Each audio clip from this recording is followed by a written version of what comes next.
இன்று நாம் ஆராயப் போகும் ஒரு ஆழமான தமிழ் பழமொழி. 5 பெற்றால் அரசனும் ஆண்டியாவான்.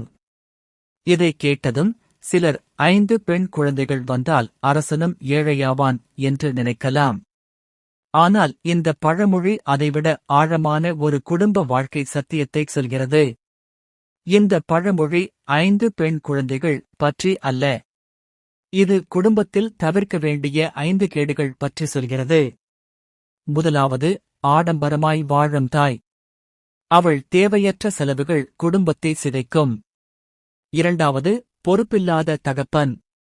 கடமை தவறினால் குடும்பம் திணிக்கப்படும். மூன்றாவது, ஒழுக்கம் கெட்ட மனைவி. அவளின் செயல் குடும்பத்தின் மரியாதையை சிதைக்கும். நான்காவது, துரோகம் செய்யும் உடன்பிறப்பு. நெருக்கடியில் பின்வாங்கும் உறவினர், இதுவே உண்மையான வலி. ஐந்தாவது, பிடிவாதமுள்ள பிள்ளை. கேட்பதறியாத பிள்ளை வீட்டை தகர்க்கும். இந்த 5 கேடுகள் இருந்தால் அரசனாக இருந்தாலும் அவன் அடிமை வாழ்க்கை வாழ நேரிடும். நவீன காலத்தில் இந்த பழமொழியை மாற்றி சொல்கிறார்கள். 5 பெண் குழந்தைகளை பெற்றால் ஆண்டியும் அரசனாவான். அதாவது, பெண்களின் வலிமை, அறிவு, பொறுப்பு ஆகியவை குடும்பத்தையும் சமுதாயத்தையும் உயர்த்தும்.